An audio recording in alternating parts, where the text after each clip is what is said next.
तुम्हाला मान्य आहे की तुम्ही दोघं खूप वीक आहात. सिटी सुंदरी मान्य करत नाहीये त्यांची चूक. थोडं मला श्रेयस दादा किमयावर ओरडत आहेत, कारण की किमया त्या दिवशी बोललेली की किती अशा इतक्या इनोसेंट मुलांना तुम्ही एवढा अवघड टास्क दिला वगैरे, आणि त्यानंतर बोलली की काय फालतू टास्क आहे, मला नाही राहायचंय, आणि खूप रडत वगैरे होती. तर तिला वाटलं की यांच्यासोबत चांगलं नाही केलंय, जर यांना काढायचंच होतं तर गेम तरी कशाला खेळायला लावला, आम्ही एवढी मेहनत पण घेतली नसती, मग काढायचं होतं तर डायरेक्ट काढून टाकायचं निक्सन आणि शत्रुघ्नला.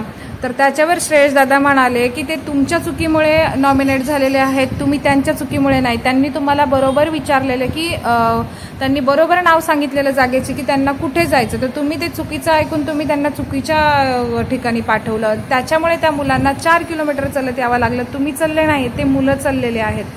तर तुम्ही त्यांच्या मेंटरना, म्हणजे तुम्हाला काही त्रास नाही झालाय, तुमच्यामुळे ते लोक नॉमिनेट झाले, त्यांच्यामुळे तुम्ही नाही झालात. ते बरोबर होते, तुम्ही चुकीच्या आहात. आणि ते एवढं जे बोलत होती ना की मया रडत होती वगैरे, तिला पण गैरसमजच झालेला म्हणजे. तर तेच त्याच्यावर श्रेयस दादा बोलत होते, आणि ते नंतर म्हणतात की मी का तुम्हाला क्लिअरिफिकेशन देतोय, आणि त्यानंतर ते स्टॉप झाले, त्यानंतर काही बोलले नाही मग तिला.